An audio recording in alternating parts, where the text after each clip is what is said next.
వాక్యాన్ని వినటానికి మరి మీ బైబిల్ని తెరచి దేవుని వాక్యాన్ని శ్రద్ధగా విందాం. परमेश्वर का वचन सुनने के लिए आइए, हर एक अपना बाइबल ग्रंथ को खोल के ध्यान पूर्वक प्रभु का वचन सुनेंगे. ప్రతి ఒక్కరి దగ్గర దేవుని యొక్క పరిశుద్ధ గ్రంథం ఉండాలి. हर एक के पास परमेश्वर का पवित्र ग्रंथ हो.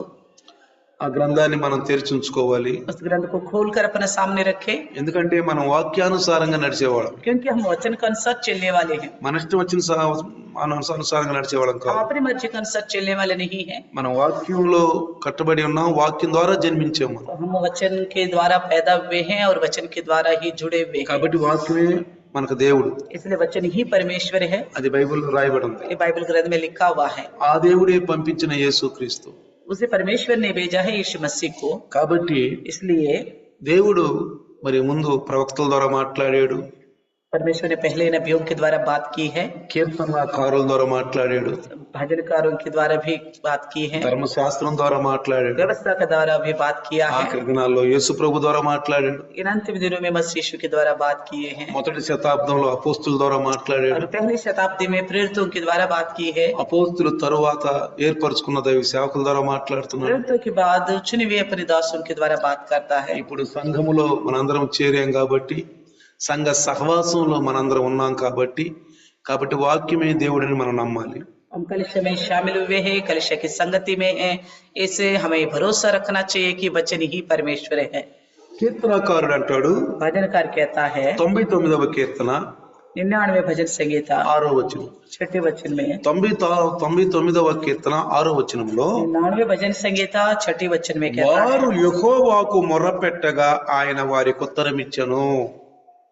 यहोवा को पुकारते थे और वे उनकी सुन लेता था. వారు అంటే ఎవరు? वे कौन? వారు అంటే ఎవరు? वे मतलब कौन है? రండి మనం 7వ వచనం మరి 8వ వచనం కూడా చదువుకుందాం. और 7 और 8वें वचन भी इसमें पढ़ेंगे. ఇక్కడ 6వ వచనం ఏమంటే వారు అన్నాడు. इस छठे वचन में तीसरा लाइन में हमने देखे वे. వారు అంటే ఎవరు? वे मतलब कौन है? రండి మరి 7వ వచనం 8వ వచనంలో కూడా చూద్దాం. और 7 और 8वें वचन में सुनेंगे. అందరూ తీయండి.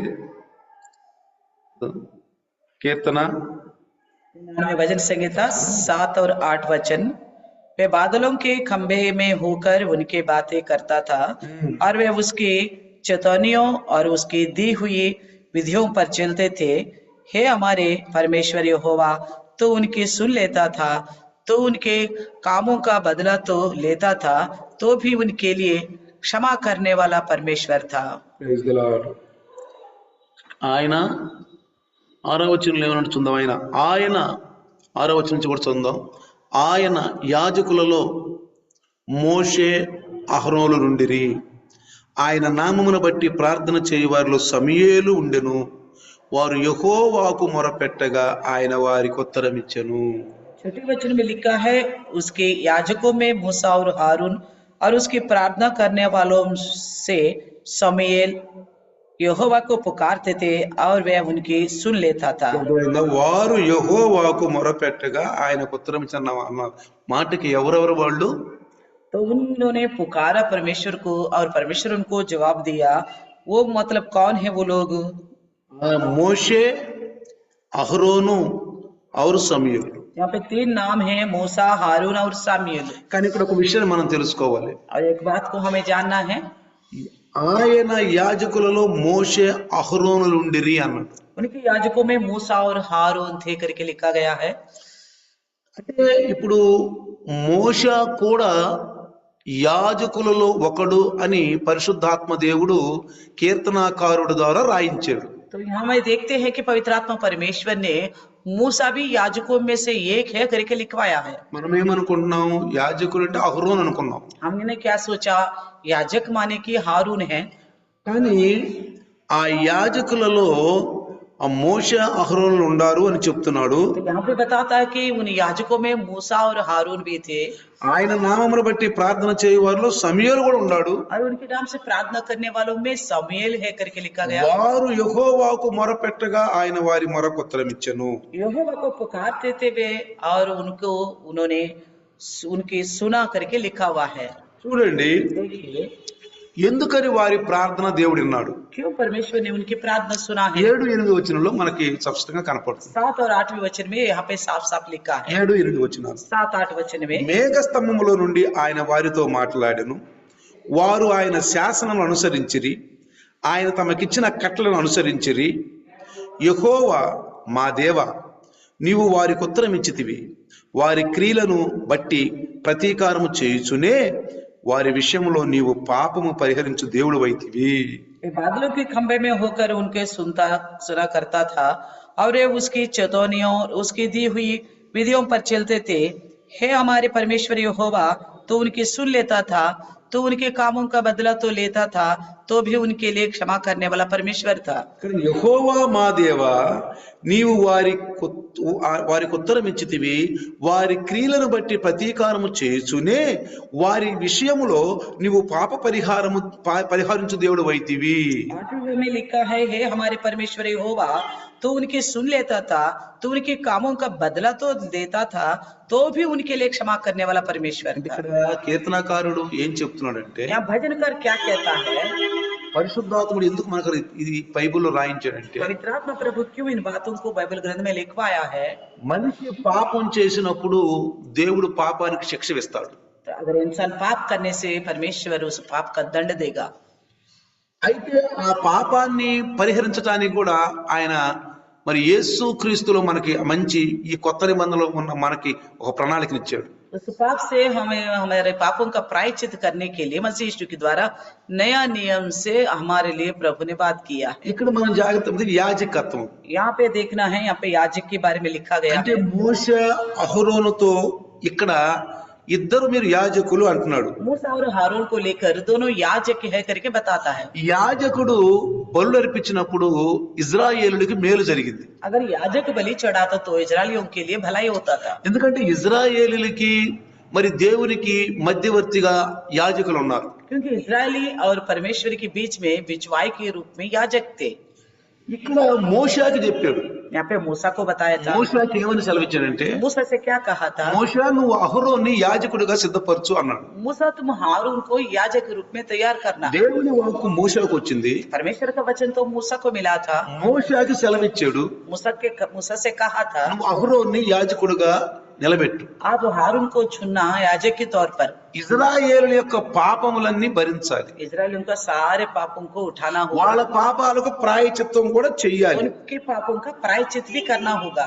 కానీ మోషేకి ఏం బాధ్యత ఇచ్చాడంటే, लेकिन मूसा को क्या जिम्मेवारी दी है, మోషేకి ఏం బాధ్యత ఇచ్చాడంటే ఇజ్రాయేలులందరినీ నడిపించాలి. मूसा को परमेश्वर ने जिम्मेवारी दी है कि सारे इजरायलियों को चलाए करे। ఇజ్రాయేలు యొక్క పాప క్షమాపణ కొరకు బలులు అర్పించడానికి అహరోను ఎన్నుకున్నాడు. इजरायलियों के पापों की क्षमा के लिए बलि चढ़ाने को हारून को चुना था। ఇప్పుడు ఈ బలుల ద్వారా, ఈ యాజకత్వం ద్వారా పాత నిబంధన భక్తులకి కొత్త నిబంధన భక్తులకి ఏంటి తేడా? इस बलि के द्वारा, याजक के द्वारा पुराने नियम के भक्तगणों को और नए नियम के भक्तगणों का क्या अंतर है। రెండు బలులే, दोनों बलि है, ప్రాయశ్చిత్తమే. प्रायश्चित है। ఇంకొక విషయం ఇక్కడ ఏంటంటే, एक और बात क्या है कि ఇప్పుడు వాళ్ళు బలిచ్చినప్పుడు ఆ బలి యొక్క ఆ మేకను గాని గొర్రెని గాని ఎవరి పాపానికి ప్రాయచిత్తంగా బలిస్తారో ఆ బలిచ్చినప్పుడు ఆ బలిపీఠం నుంచి ఆ యొక్క పొగ పైకి లేచేది.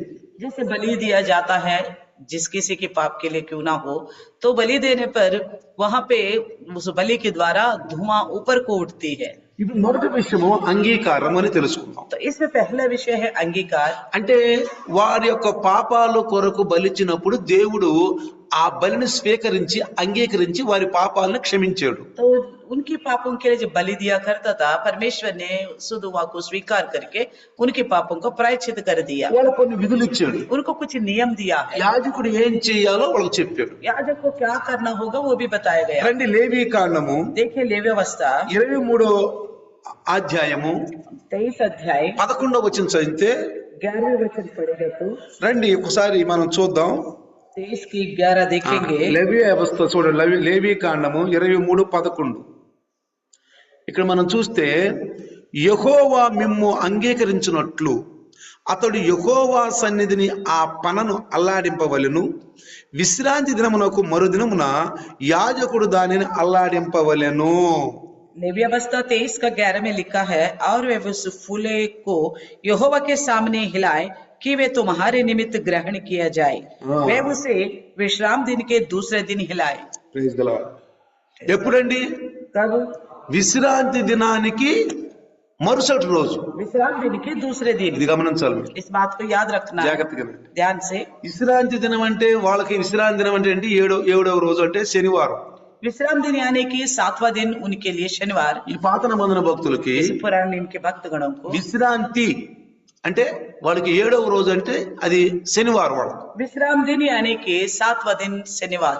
ఇక్కడే మన విశ్రాంతి దినానికి మరుసటి రోజు అల్లాడింపాలన్న. यहाँ पे क्या कहा गया कि विश्राम दिन के दूसरे दिन అంటే ఆదివారం. यानी कि इतवार। అర్థమైంది మీకు ఇప్పుడు? समझ में आ गया आपको? ఆదివారం ఈ పనను అల్లాడించాలి. इतवार का दिन ही इस फूले हिलाना है। అంటే యాజకుడు కనుక ఇట్లా చేస్తే अगर याजक इस प्रकार करे అది అంగీకారం కలుగుతుంది వాళ్ళకి. वो अंगीकार किया जाएगा। అంటే దేవుడు చెప్పాడు. यानी कि परमेश्वर ने ही बताया है। అట్లా చేయకపోతే अगर ऐसा नहीं किया యాజకుడు దేవుని మాట తృణీకరించిన వాడు అవుతాడు. याजक परमेश्वर की बात को इंकार करने वाला ఇశ్రాయేలు పాపాలన్నీ కూడా నిలిచే ఉంటాయి. और इजराइल के सारे पाप ऐसे ही ठहरा रहेंगे। అది పాత నిబంధన భక్తుల కొరకు. ये पुराने नियम के भक्त गुणों के नियम है। కొత్త నిబంధనలోకి వచ్చేసరికల్లా नया नियम में आते हुए ఆ పన యేసు ప్రభు.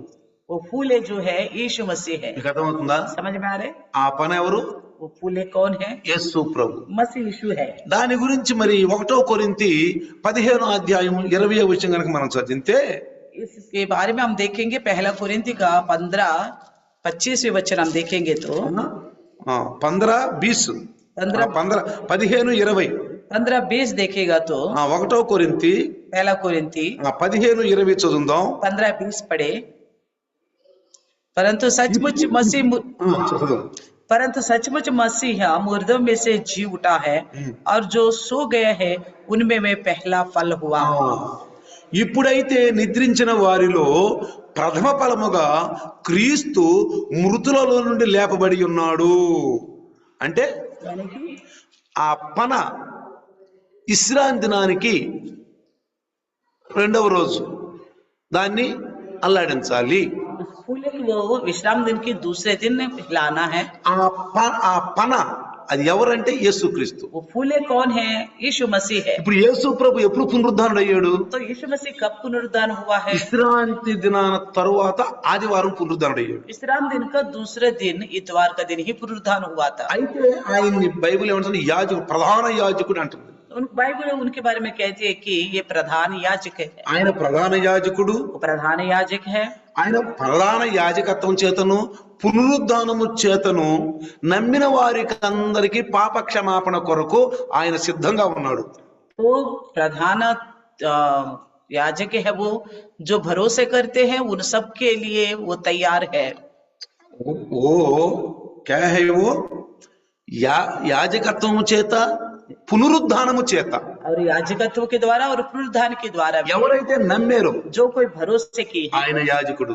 वो याजक के बोल के నా కొరకు బలి అర్పించాడు. वो मेरे लिए बलि चढ़ाया है। పాత నిబంధనలోకి వచ్చేటప్పుడు కల్లా, కొత్త నిబంధనలోకి వచ్చేటప్పుడు కల్లా जैसे नया नियम में आ जाते हैं పాత నిబంధనలోనే యాజకుడు వేరు, గొర్రె వేరు. तो पुराने नियम में याजक अलग है और भेड़ अलग है। ఇక్కడ మీరు జాగ్రత్తగా వినాలండి. ध्यान से सुनना है। పాత నిబంధనలో पुराने नियम में యాజకుడు వేరు, గొర్రె వేరు. याजक अलग है और भेड़ अलग है। అర్పించే వాళ్ళు వేరు. चढ़ाने वाले अलग है। వాళ్ళు తెచ్చి వాళ్ళ పాపాల కొరకు, వారి ఇంటి పాపాల కొరకు, వారి పాపాల కొరకు యాజకుడి దగ్గర తీసుకొస్తారు. वो अपने पापों की खातिर, अपने घर के लोगों के पापों की खातिर याजक के पास యాజకుడు ఏం చేస్తాడు? దాన్ని తీసుకుంటాడు. याजक उसे लेगा, దాన్ని వాళ్ళ పేరు మీద బలి అర్పిస్తాడు. उसी को उनके नाम के द्वारा बलि चढ़ाएगा। ఆ బలి అప్పొక పైకి లేస్తుంది. तो वो बलि के द्वारा धुआं ऊपर को उठती है। దేవుడు ఆజ్ఞానిస్తాడంట, బాగా तभी పీల్చుకుంటాడు. परमेश्वर स्वीकारता है उसको। అంగీకరించి వాళ్ళ పాపానికి ప్రాయశ్చిత్తం కలుగుతుంది. उस बलि को अंगीकार करके उनके पापों का प्रायश्चित कर देता ఇప్పుడు है। కొత్త నిబంధనలోకి వస్తారు కల్లా नए नियम आते हुए యాజకుడు వేసే, याजक यीशु है, ఆ గొర్రె పిల్ల వేసే. वो मेमना यीशु है। అర్థమవుతుందా? समझ में आ रहा है? అర్పించింది ఆయన.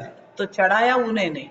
అర్థమైందా మీకు ఇప్పుడు? समझ में आ गया आपको? ఇది కొత్త నిబంధనలోకి వస్తారు కల్లా. ये नए नियम में आते वैसा है। ఇక మనం గొర్రె కోసం, మనం మళ్ళీ ఇంకా ఏదన్నా ఆవు కోసం మన పాపాల కొరకు ఎదగాల్సిన పని లేదు. फिर कोई भेड़ बकरियों के लिए बलि चढ़ाई करके ढूंढने की आवश्यकता नहीं है। ఇప్పుడు యేసు ప్రభు బలి ద్వారా और यीशु मसीह के बलि के द्वारा ఆయనే యాజకుడు वही याजक है, మనల్ని కుమారులుగా స్వీకరించాడు. तो हमें पुत्र के रूप में स्वीकारा। మీరు కనుక ఎఫీసీయులకు రాసిన పత్రిక కనుక చూస్తే आप एफिसियों की लिखी हुई पत्र నేను ఎన్నోసార్లు మీకు గుర్తు చేశాను. मैंने कई बार बताया हूँ। 1వ అధ్యాయము 4 నుంచి 6 వరకు చదివితే पहला अध्याय 4 से लेकर 6 तक पढ़ेंगे तो ఎఫీసీ రాసిన పత్రిక एफिसियों की लिखी हुई पत्री 1వ అధ్యాయము पहले अध्याय 4 నుంచి 6 వరకు మనం కనుక చదివితే 4 से लेकर 6 तक पढ़ेंगे तो ఎట్లనగా తన ప్రియుని యందు తాను ఉచితముగా మనకు అనుగ్రహించినటువంటి తన కృప మహా మహిమ కీర్తి కలుగునట్లు తన చిత్త ప్రకారమైన దయా సంకల్పము చొప్పున యేసుక్రీస్తు ద్వారా తనకు కుమారులుగా స్వీకరించుటకై మనలను ముందుగా తన కోసము నిర్ణయించుకొని మనము తన ఎదుట పరిశుద్ధులమును నిర్దోషములైన ఉండవలని జగత్తు పునాది వేయబడక మునిపే ప్రేమ చేత ఆయన క్రీస్తులో మనలను ఏర్పరచుకొనెను. 4 से लेकर 6 तक देखेंगे।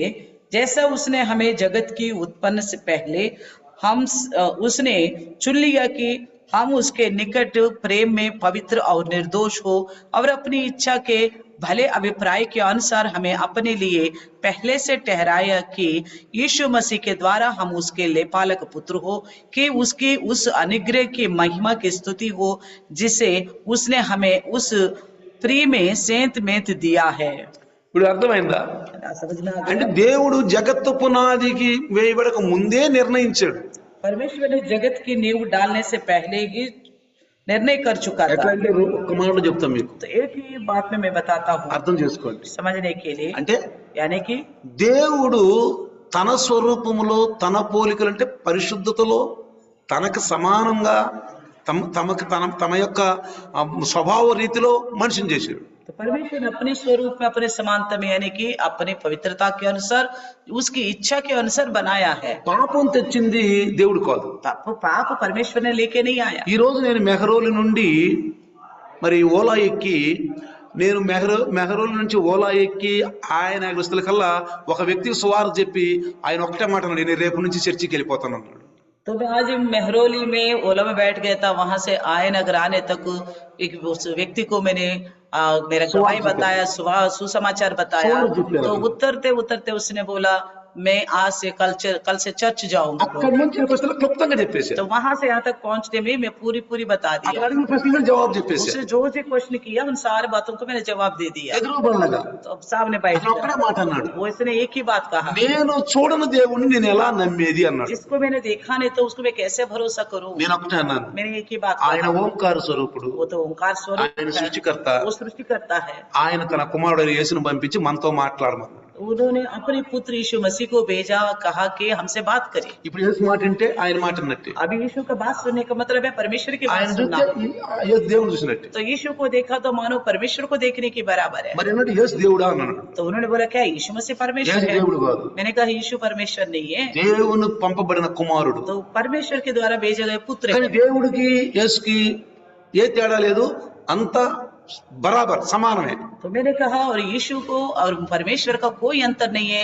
दोनों बराबर है करके बोला। తర్వాత అన్నాడు, उसके बाद कहा మరి దేవుడే కదా మనల్ని పాపం చేయమంటుంది, వ్యభిచారాలు చేయమంటుంది, దొంగతనాలు చేయమంటుంది, ఆయనే కదా మనకు మన ఆలోచన ఇచ్చింది, ఆయనే కదా మన మైండ్కి ఇచ్చింది, ఆయనే కదా మన చేత చేపిస్తుంది అన్నాడు. तो उसने कहा हमसे गलत कराता, चोरी कराता, व्यभिचार कराता, वही तो हमको दिमाग दिया, वही तो सोच देता, वही तो सारा बुरा कर्म कराता है करके बोला।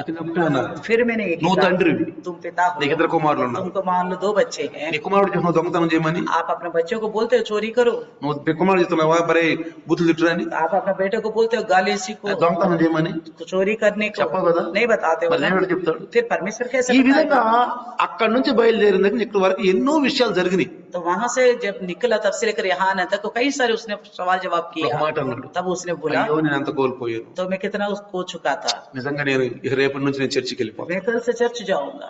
ఎందుకంటే వాళ్ళ యొక్క సహోదరులు కూడా ఇప్పుడు చర్చి నడుపుతున్నారు. तो उनको कोई दूर के भाई है वो चर्च भी चला रहे आज। ఎందుకు నేను ఎత్తానంటే బండి ఎక్కగలే तो गाड़ी चढ़ते ही इस बात को शुरुआत हमने क्यों की, బయట నుంచి బుట్టక కట్ చేసుకుని తింటున్నాడు. तो गाड़ी के बाहर खड़े होके गुटखा का पैकेट काट के मुंह में डाला था। ఒకప్పుడు నేను తినేవాడిని, तो एक समय मैं खाता था, ఇప్పుడు నేను వదిలిపెట్టా, मैंने अभी छोड़ दिया, అట్ట మొదలు పెట్టా. तो वहां से मैंने शुरू कर दिया।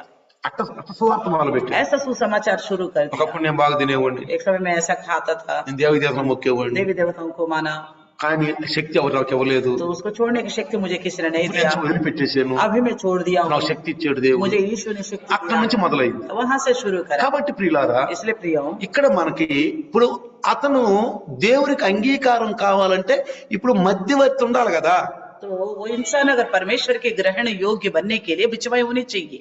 ఇప్పుడు యేసుక్రీస్తు ద్వారా మనల్ని కుమారుగా చేసుకుంటే ఈ కుమారుల తండ్రి బాధ్యత నెరవేర్చాలి కదా. तो यीशु मसीह के द्वारा हम सबको अपना पुत्र पुत्रिया बनाए, तो ये पुत्र पुत्रिया उस परमेश्वर का जिम्मेवारी को पूरा करना है ना। ఇప్పుడు ఆ బాధ్యత మనం సంఘానికి నడిపించే బాధ్యత మన దగ్గర ఉంది. तो कलिशा को चलाने का, लेके आने का जिम्मेवारी हमारे पास है। నడిపించాలి మనం. उनको कलिशा तक लेके आना है। దీనేమంటారు సాక్ష్యం అనుకోండి. उसको हम बताइए, సాక్ష్యం కూడా చెప్పారు. गवाही भी बताया है। అసలు ఎట్లా దేవుడి దగ్గరికి వచ్చిన సాక్ష్యం कैसे में आया था, మీ సాక్ష్యం చెప్పండి చాలు. आप अपना गवाही बताइए, बहुत है। దైవదాసు చెప్పిన మాటలు వాళ్ళని హెచ్చరించండి. तो प्रभु के दास के द्वारा सुनी बातों से सावधान करिए। కాబట్టి ఇప్పుడు జాగ్రత్తగా గమనిస్తే इसलिए देखिए, ఒకటి एक तो యాజకుడు एक याजक ఏం చేసాడు, అతను क्या किया है, పాత నిబంధన భక్తులు पुराने नियम के भक्त వాళ్ళని ఎలా ప్రభులో తీసుకొచ్చాడు, उनको कैसे लेके आए प्रभु में। విశ్రాంతి దినానికి మరుసటి రోజు పనాల్లాడించాడు. तो विश्राम दिन का दूसरा दिन फूले हिलाया करते थे, వాటిని దేవుడు అంగీకరించాడు. उन्हीं को परमेश्वर ने ग्रहण किया। వాళ్ళు తెచ్చిన వాటిని దేవునికి అర్పించాడు. तो जो लेके आए थे उन्होंने प्रभु को चढ़ाया है। కొత్త నిబంధనలోకి వస్తే కల్లా नया नियम में आते हुए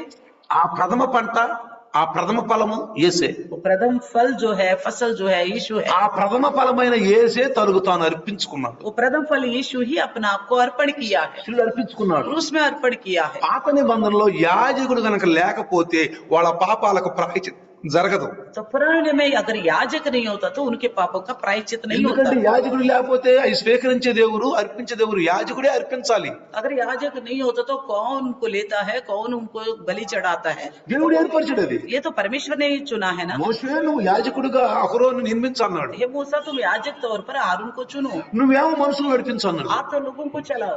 అర్థమవుతుంది ఇక్కడ. समझ में आ रहे? నేను క్లుప్తంగా చెప్తున్నాను ఈ విషయం మీకు, मैं छोटी सी बातों में आपको సరళ बताता हूँ, భాషలో చెప్తున్నాను. बड़े सीधी सीधी बताता हूँ। కాబట్టి ఇప్పుడు మనము యేసు క్రీస్తు ద్వారా ఆయనకి కుమారులమి, మనల్ని స్వీకరించాడు. ఇప్పుడు अभी हम यीशु मसीह के द्वारा हम उनके पुत्र हैं और उन्होंने हमको ग्रहण किया। ఎలా कैसा, ఎలా కుమారులమై అంటే कैसे पुत्र बने? రెండో అంశం, दूसरा विषय, ప్రాయచిత్తము వలన పాప క్షమాపణ. प्रायश्चित के द्वारा पापों की क्षमा। లేవీకాండము लेवी अवस्था 4వ అధ్యాయము 5వ అధ్యాయంగా మనం చదివితే चौथी और 5वें अध्याय पढ़ेगा तो క్షుణ్ణంగా ఉంది యాజకుడు పని ఏంటి అనేది. वहाँ पे साफ साफ लिखा गया है याजक का काम क्या है, ఇశ్రాయేలు ఎట్లా పాప క్షమాపణ పడ్డారు इजराइल लोग कैसे पापों की क्षमा पाया है।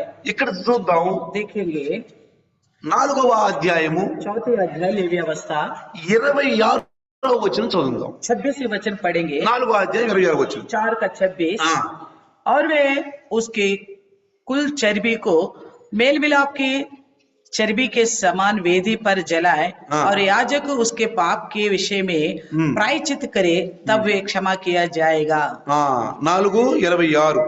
लेवी अवस्था 4 का 26। ఇక్కడేమన్నాడంటే సమాధాన బలి పశువు యొక్క కొవ్వు వలె దీని క్రొవ్వంతయు బలిపీఠం మీద దహింపవలెను, అట్లు యాజకుడు అతని పాప విషయములో అతని నిమిత్తము ప్రాయచిత్తము చేయగా అతనికి పాప క్షమాపణ కలిగెను. చూసారా, देखा है ना, యాజకుడు ప్రాయచిత్తం చేసినప్పుడు అతనికి పాప క్షమాపణ కలిగింది. याजक जब प्रायश्चित किया तो तब उनके पापों की क्षमा मिल गया है। 31వ వచనం కూడా మనం చదివితే इसमें 31 वचन भी पढ़ेगा तो 31వ వచనంలో చూడండి, 31 में देखिएगा, అక్కడ కూడా ఇది రాయబడి ఉంది. वहां पे మరియు సమాధాన బలి పశువు యొక్క క్రొవ్వును తీసినట్లే దీని క్రొవ్వంతను తీయవలెను, యెహోవాకు ఇంపైన సువాసనగా యాజకుడు బలిపీఠం మీద దానిని దహింపవలెను, అట్లు యాజకుడు అతని నిమిత్తము ప్రాయచిత్తము చేయగా అతనికి పాప క్షమాపణ కలిగెను. और इसके सब चर्बी को मेल बलि पशु की चर्बी के समान अलग करे, तब याजक उसको वेदी पर यहोवा के निमित्त सुखदायक सुगंध के लिए जलाए, और इस प्रकार याजक उसके लिए प्रायश्चित करे, तब उसे क्षमा मिलेगी। 4వ అధ్యాయం 35వ వచనం కూడా చదువుకోండి.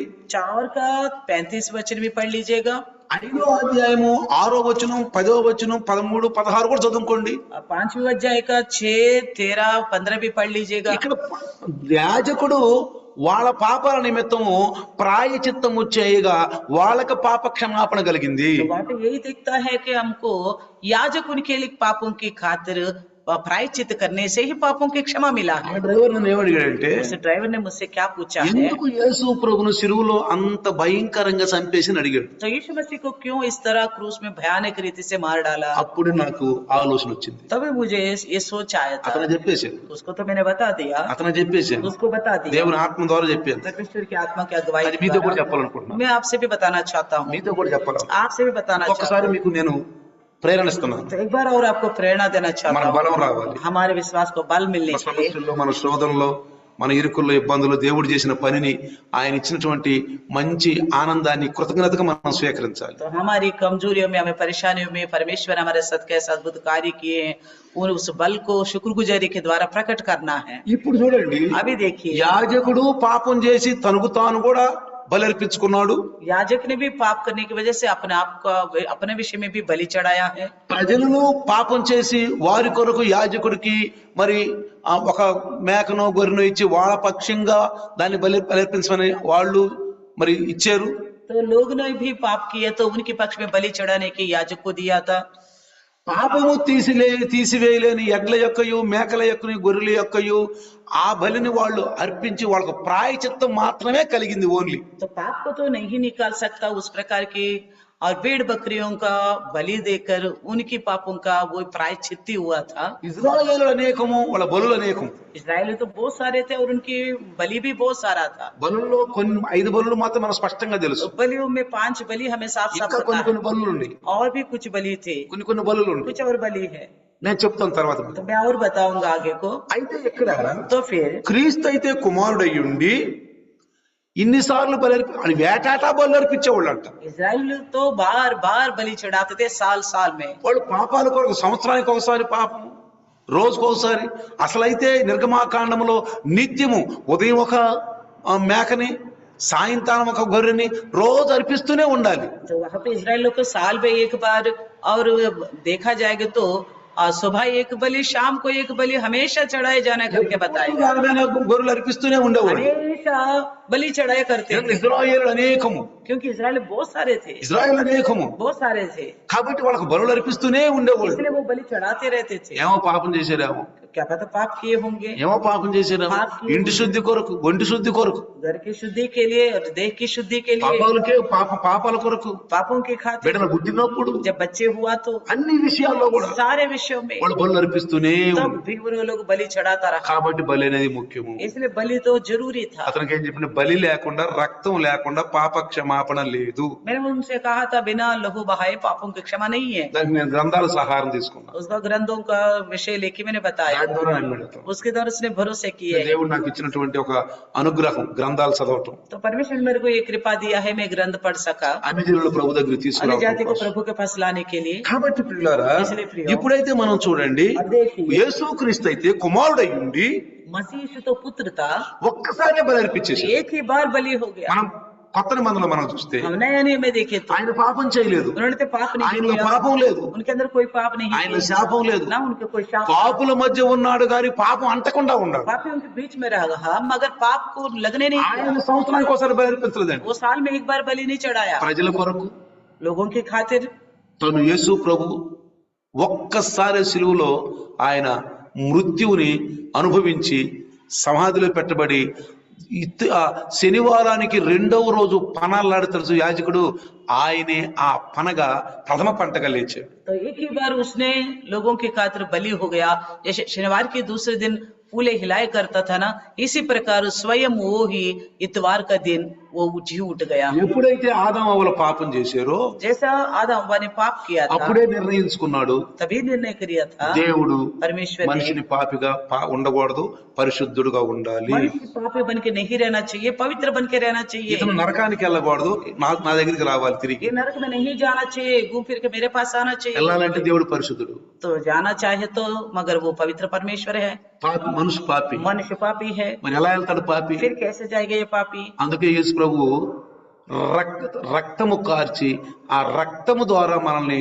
పాప ప్రక్షాళనం చేసేసాడు. इसलिए यीशु मसीह ने लहू बहाया, उस लहू के द्वारा हमारे पापों का प्रायश्चित कर ఇప్పుడు दिया। దేవుడు అంగీకరించాడు. अभी परमेश्वर इस बात को स्वीकारा है। అసలు రక్తం ఎందుకు గార్చాలి?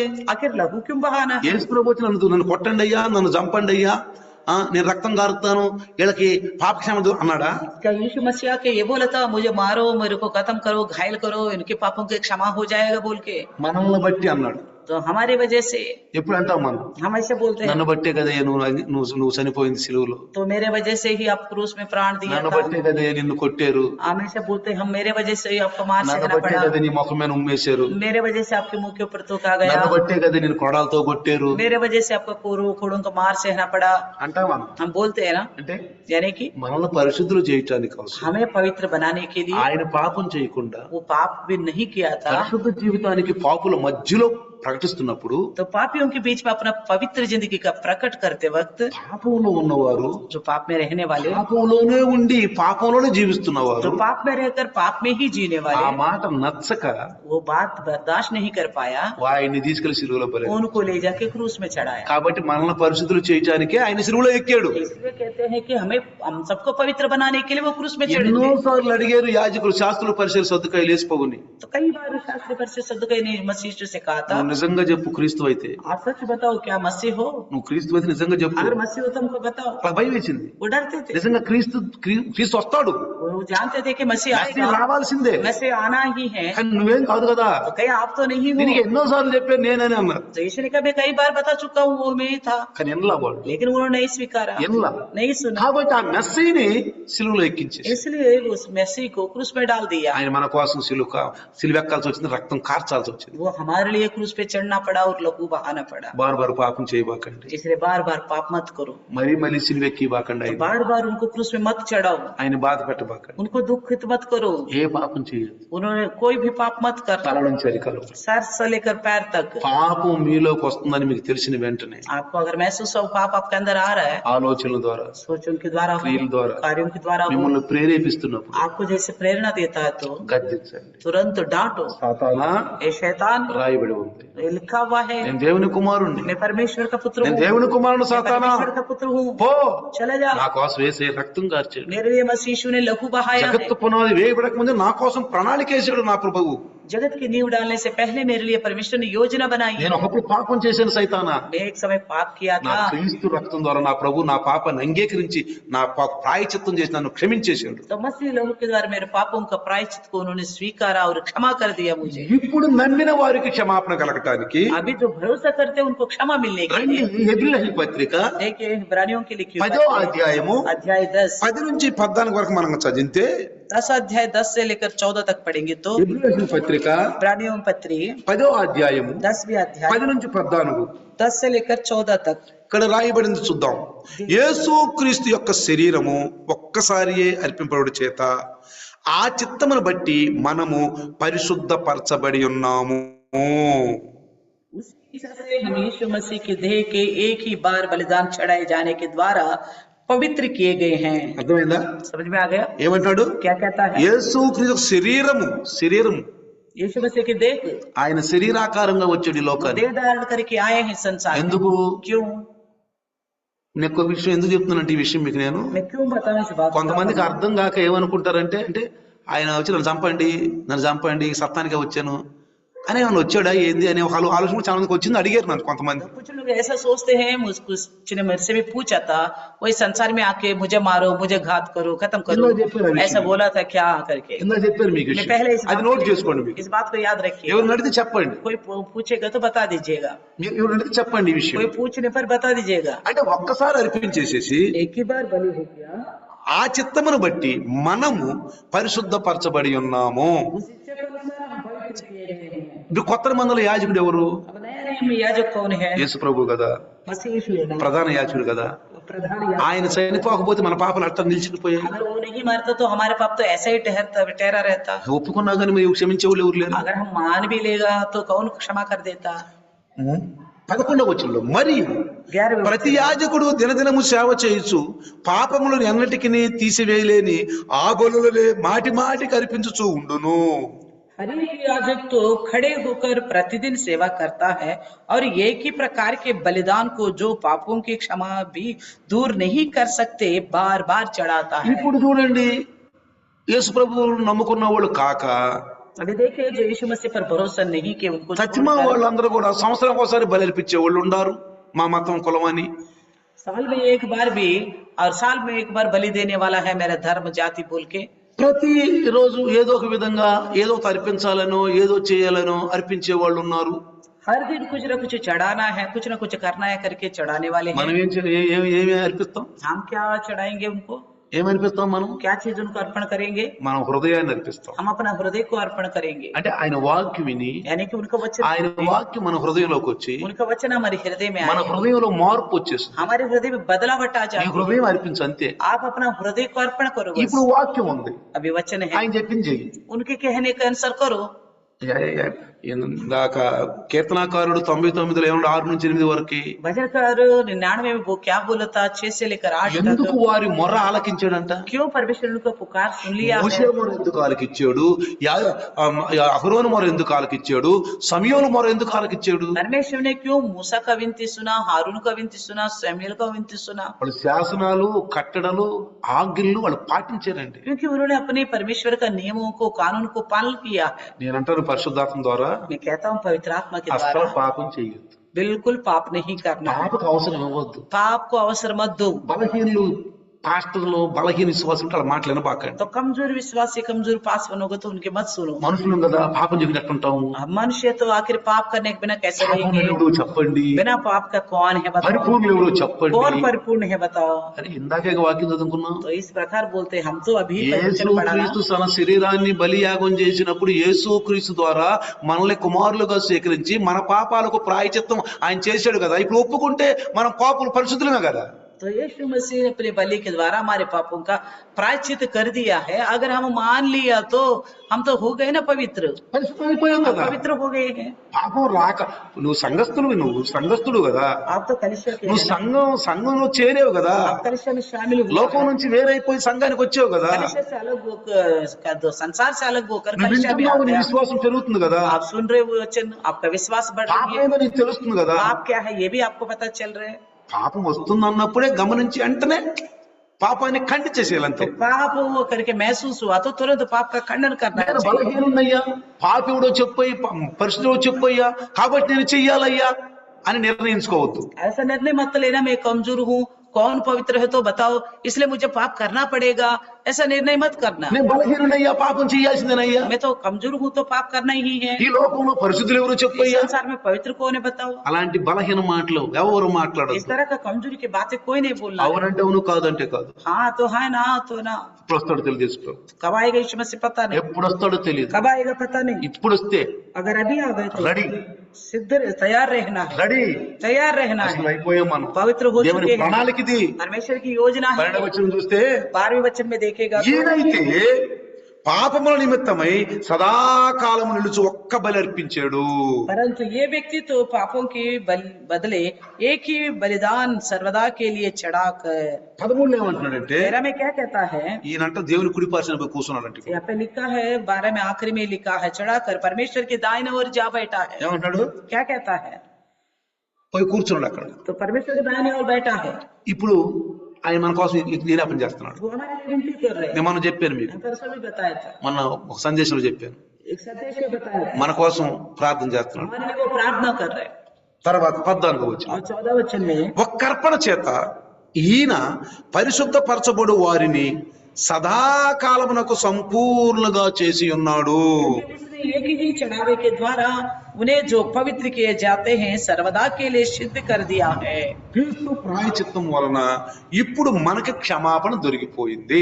मसीह ने जो प्रायश्चित किया हमारे लिए उसी के द्वारा हमारे क्षमा मिल गई है। ఒకటి అంగీకారం, एक तो अंगीकार, 2 ప్రాయచిత్తం వలన పాప క్షమాపణ. दो प्रायश्चित के द्वारा पापों की क्षमा। ప్రాయచిత్తం లేకుండా పాప క్షమాపణ లేదు. बिना प्रायश्चित का पापों की क्षमा नहीं దానికి होगी। పాత నిబంధనలో యాజకులను ఉపయోగించుకున్నాడు. उसी काम के लिए पुराने नियम में याजकों को इस्तेमाल किया है। అర్థమవుతుందా? समझ में आ गया? ఆ యాజకుడు లేకపోతే బలి లేదు, ప్రాయచిత్తం లేదు. अगर वो याजक नहीं है तो ना बलि है ना प्रायश्चित है। ఎందుకు యాజకుడిని ఏర్పరచుకున్నాడంటే, क्यों याजक को चुना है कि పాపములను తన దగ్గరికి తీసుకొచ్చిన ఆ గొర్రెల్ని మేకల్ని వారి పక్షముగా బలిపీఠం మీద అర్పించడానికి ఒక యాజకుడికే ఉంది. एक याजक के पास ऐसे हक था, उसके पास जो लाए गए हैं भेड़ बकरियों को पापों के प्रायश्चित के लिए चढ़ाने के लिए, ఎవరు किसी का బలిపీఠానికి नहीं। వెళ్ళలేరు, और कोई भी वेदी के पास नहीं जा सकते, ముట్టుకోలేరు, छू नहीं सकते। ఏది ఆ యొక్క ప్రాంగణంలో ఉన్నటువంటి ఏ వస్తువును కూడా ఎవ్వరు ముట్టుకోలేరు. उस आंगन में जो कोई भी वस्तु कोई भी नहीं छू सकते। కేవలం ఎన్నుకున్న అహరోను సంతానం सबको केवल चुनी हुई हारून की संतान ही మోషే, मूसा। సర్వ హక్కులు ఉన్నాయి మోషేకి. तो मूसा के पास सारे हक थे, రోజు వెళ్తాడు అతి పవిత్ర స్థానానికి, रोज जाता था पवित्र स्थान में, రోజు వెళ్ళి మోకరించి ప్రార్థన చేస్తాడు. रोज जाता था और घुटनों में आके प्रार्थना करता అందుకే था। ఆయన అన్నాడు, నేను అక్కడికి వచ్చి మిమ్మల్ని కలుసుకుంటాను అన్న. इसलिए परमेश्वर ने कहा था मैं वहां आके आपसे मिला करूंगा, అక్కడికి వస్తాను. मैं वहां आकर। ఎంత కృప అండి ఇది, कितना कृपा है ये, ఎంత తగ్గించుకున్నాడు దేవుడు. कितना परमेश्वर ने अपने आप को कम किया। మీరు రండి అనలా, आप आओ करके नहीं बोला, మీరు రండి అనలా, నేను వస్తాను అన్నాడు. मैं आऊंगा। నువ్వు నా కోసం ఒక గుడారం కట్టు, तू मेरे लिए एक तंबू ఆ बनाओ, మందిరం కట్టేసేయి, एक मंदिर बनाओ, అక్కడికి నువ్వు కూర్చో, वहां बैठो, నాకు మొరపెట్టు, मुझे पुकारो, నేను వస్తా. मैं आऊंगा। తగ్గింపండి. कम करना है ये। మనీలో తగ్గింపు ఉందా? क्या आपके अंदर अपने आप को कम करने का स्वभाव है? ఇతరుల మధ్య సాక్ష్యం ఉందా? दूसरों के बीच में आपका अच्छा गवाही है? నేనంటాను, मैं कहता हूँ సంఘంలో నీకు ఒక మంచి సాక్ష్యం ఉండాలి. कलिसिया में आपका एक अच्छा गवाही होनी चाहिए। ప్రతి ఒక్కరు మంచి సిస్టర్ రా, మంచి బ్రదర్ రా అని ఒక సంపాదించుకోవాలి. ఎవరి కాళ్ళే సంపాదించుకోవాలి. तो हर एक बहन भाई ये बोलने पर मजबूर हो, हाँ फलाना बहुत अच्छा विश्वासी है, फलाना ब्रदर बहुत अच्छा विश्वासी है करके इस नाम को कमाना है। సంఘంలో అంటే సంఘం అంటే ఏంటి? పరిశుద్ధం. कलिसिया यानी कि पवित्र है, క్రీస్తు శరీరం, मसीह का देह है, ఆయన శిరస్సు, वो सर है, పరలోకం. स्वर्ग, పరలోకంలో కోపాలు ఉండవండి, तो स्वर्ग में कोई गुस्सा नहीं होता, జగడాలు ఉండవండి, लड़ाई झगड़ा नहीं होता, ఏముండవండి పరలోకంలో. स्वर्ग में कोई लड़ाई झगड़ा नहीं होता। మరి మనం ఎక్కడున్నాం ఇప్పుడు? अभी हम कहाँ ఆ हैं? రాజ్యం మీ మధ్యనే वो ఉందన్నాడు. राज आपके बीच में है करके నువ్వు बोला। పరలోకంలో ఉంటున్నావు. आप अभी घर में, పరలోక జీవితం జీవిస్తేనే యేసు ప్రభు వస్తే నువ్వు పరలోకానికి వెళ్ళేది. आप स्वर्गीय जिंदगी जीने से ही यीशु मसीह आने पर स्वर्ग में నేను जाओगे। పాపంలో ఉన్నాను, నువ్వు వస్తే నేను మారిపోతాను అనబాకండి. ये नहीं बोलना मैं पाप में हूँ, आप आने से ही मैं बदल जाऊंगा। ఎందుకంటే పాపం చేస్తానే ఉండాలయ్యా, తప్పదయ్యా. मैं क्या करूँ, पाप तो मजबूर करना ही पड़ेगा। నువ్వు వచ్చేప్పుడు నేను మారిపోతానయ్యా. जब तक आओगे तब तक मैं बदल जाऊंगा। పాపి మారడు, पापी नहीं बदलता, పాపిని దూతలు ముట్టుకోరు. पापी को दूत नहीं छुएंगे। పరలోక రాజ్యం మీ మధ్యన ఉంది. स्वर्ग राज्य आपके बीच में అదే है, సంఘము, वही है कलिसिया, అదే సంఘము. वही कलिसिया। ఆ సంఘము కట్టక ముందు యేసు ప్రభు మధ్యనే ఉందంటే ఆయనే సంఘము, तो कलिसिया बनाने से पहले यीशु मसीह के बीच में, तो इसका मतलब यही कलिसिया है, ఆయనే సంఘము. वही कलिसिया है, ఆయన మధ్యలో ఉన్నాడు. उनके बीच में रहा। ఇప్పుడు ఆ విశ్వాసంతో సంఘం కట్టాడు. अभी वही विश्वास के द्वारा कलिसिया बनाया है। సంఘానికి నడవాలి మనం. कलिसिया में चलना है, ఆనందం ఉండాలి సంఘానికి వచ్చేటప్పుడు. कलिसिया में आने के लिए खुशी రేపు होनी चाहिए। ఆదివారం అంటే ఆనందం ఉండాలి. कल का इतवार बोलते ही खुशी आना అబ్బా, चाहिए। ప్రభువులో ఈ వాక్యం వింటాను నేను. तो मैं प्रभु में जाकर రోజు నాతో మాట్లాడుతున్నాడు. रोज मुझसे నా बात ప్రభుకి करता ఎంత है। ప్రేమ ఉంది. मेरे प्रभु कितना నా प्रेम దగ్గరికి करता है। వస్తున్నాడు. मेरे पास నా आता है। ఇంట్లో నేను కూర్చుంటే నా దగ్గరికి వస్తున్నాడు मैं రోజు. अपने घर में बैठता हूँ तो रोज वो मेरे से मिलने आता నా है। ఇంట్లో కూర్చుంటే నా దగ్గరికి వస్తున్నాడు. मैं अपने घर में बैठी हूँ तो मेरे पास आता है। వస్తున్నాడు, మీ దగ్గర రావట్లేదు. आ रहे कि नहीं आ रहे आपके पास? వస్తున్నాడు, రావట్లేదు. आ रहे कि नहीं आ रहे? చక్కగా మీ యొక్క హృదయాన్ని తడుతున్నాడు రోజు. तो रोज हर दिन आपका हृदय को खटखटाता है, తను ఎన్నుకున్న దైవదాసుల ద్వారా, अपने चुनवी दास के द्वारा, దైవదాసురాల ద్వారా दासी के द्वारा వస్తున్నాడు. आपके पास आता మన है। ఒక అమ్మాయి అంటుంది, ఎవరు మన అదే స్వప్న जैसे स्वप्न बोल रही थी సిస్టర్ చెప్తుందంట, सिस्टर से, ఏంటి దైవదాసులు గడ్డం పెంచుకున్నారు పాపం, అనారోగ్యం ఉంది అయ్యగారికి, ఏంటి అని అడిగిందంట సిస్టర్. तो जो सपना ने पूछा था क्या हो गया पास्टर जी, क्यों दाढ़ी बढ़ा रहे, कोई बीमार तो नहीं है करके पूछ रही थी। అయ్యో ఆయనకి ఏమన్నా అయితే మాకేమవుద్ది, ఆయనే కదా మమ్మల్ని నడిపింది, ఆయన ఉంటేనే కదా మేము బాగుపడిపోయేదని సిస్టర్ తో అంటుందంట. तो सिस्टर से वो कह रही थी अगर उनको कुछ हो गए तो हमारे क्या होगा, उन्हीं की वजह से तो हम हैं, अगर उनको कुछ हो गए तो हमारे क्या होगा। बोल తనలో ఏమని తెలుసా, उनके अंदर क्या था? దైవదాసుని ద్వారా యాజకుడు ఉంటేనే కదా ఇజ్రాయేల్ పాప క్షమాపణ. तो ये महसूस था याजक रहेगा तभी तो इजरायलियों के पापों की क्षमा है। యేసు ప్రభు ఉంటేనే కదా శిష్యులకి ఆదరణ. तो यीशु मसीह रहता तो तभी तो चेलों को संभालता। అందుకేమన్నారు, इसलिए क्या कहा, ఎక్కడికి వెళ్తావయ్యా, आप कहाँ जाओगे, వెళ్ళొద్దయ్యా, नहीं जाना, నువ్వు చనిపోవద్దయ్యా. आपका मृत्यु नहीं होना ఆ चाहिए। ఆత్మ ఈ స్వప్నాలకు వచ్చింది అనుకుంటాను. तो वही आत्मा ये सपने में आई ఆ लगता है, పరిశుద్ధాత్మ వచ్చి वो पवित्र आत्मा प्रभु आकर, దైవదాసుల మీద ప్రేమ, तो ये प्रभु के दास के प्रति అయ్యో प्रेम। దాసులకి ఏమైతే మాకెవరు, अगर दास को पूछोगे तो हमारे लिए कौन है, ఇది పరిశుద్ధాత్మ మాట. ये पवित्र आत्मा की बात है। పరిశుద్ధాత్మ మాట ఇది. ये पवित्र आत्मा की ही बात है। కాబట్టి ప్రియులారా, इसलिए प्रियो, సంఘంలో ఏముందంటే ప్రేమ ఉంది. तो कलिसिया में प्रेम है। అందరూ సాక్ష్యంగా ఉండండి. सब लोग एक गवाही बन के ఏక रखो, మనసు కలిగి ఉండాలి. एक मन लग के रखे అందరూ जरे। కల్మషం ఏమి లేకుండా ఆనందంగా చక్కగా కలిసిమెలిసి ఉండండి. सब लोग बिना कल गंदगी का यानी कि बिना भेदभाव का सब मिलके रहे। మనందరము రక్షించబడ్డవాడు. हम सब उद्धार पाए, మనందరం దేవుని కుమార్తెలము కుమారులము. हम सब परमेश्वर के पुत्र और पुत्रियां, మనందరం అంగీకరించబడిన వాళ్ళు. हम सब ग्रहण किए गए हैं। మనకు ప్రాయశ్చిత్తం జరిగిపోయింది. हमारे लिए प्रायश्चित हो चुकी పాప है, క్షమాపణ జరిగిపోయింది. पापों की क्षमा हो चुकी है। అదిగో ఆయనే యాజకుడు. वो देखिए वही याजक है, యేసయ్య యాజకుడు. यीशु ही మొర్ర याजक పెడుతున్నాడు దేవుడు. तो पुकारता है। వారి మొర్ర పెట్టినప్పుడు వారి మొర్ర దేవుడు ఆలకించెను. तो उन्होंने पुकारा तो परमेश्वर उनकी सुन ली है। అందులో సమూయేలు ఉన్నాడు, उसमें समूएल है, మోషే ఉన్నాడు, मूसा है, అహరోను ఉన్నాడు, हारून है, అహరోను ఉన్నాడు. हारून है। ఎందుకు ఇజ్రాయేలుని అరణ్యంలో ఉన్నప్పుడు వాళ్ళని పాపం చేస్తున్నా గాని వాళ్ళ పాపాలు క్షమిస్తూ వాళ్ళు కాపాడుతూ వచ్చాడు? ఎందుకు?